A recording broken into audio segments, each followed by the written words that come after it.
The tomb, at the Dra Abul Nagar necropolis, contains mummies, sarcophagi, statuettes, pots and other artifacts, according to Egypt's Ministry of Antiquities.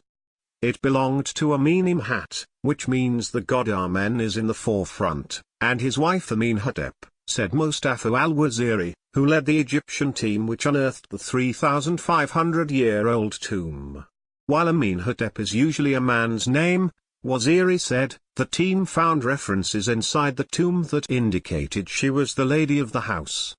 CNN was the first media outlet to be given access to the tomb on the day of the announcement. An entrance, uncovered in the courtyard of another tomb, leads to a square chamber where, in a niche, Amenemhat is pictured with his wife in a partly damaged duo sandstone statue, Waziri said.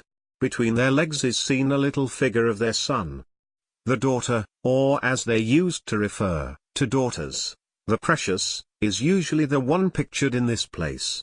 If the family have no daughters, they would take their daughter-in-law. It is unusual to see the son, said Waziri. The owners belong to the 18th dynasty of Egypt. The tomb appears to have been reused, as sarcophagi from the 22nd and 21st dynasties were found as well, said Minister of Antiquities Khaled El-Enani. Statues discovered in the tomb, whose owners belong to the 18th dynasty. It had two burial shafts, one of them probably dug for the mummies of Amenemhat and Amenhotep. Archaeologists found mummies, sarcophagi and funerary masks carved in wood, along with statuettes of the goldsmith and his wife. Archaeologists also found the mummies of a woman and her two adult children in another burial shaft in the courtyard. Experts said initial analysis of the mummies shed light on the diseases from which the deceased were suffering, as well as other aspects of how they lived.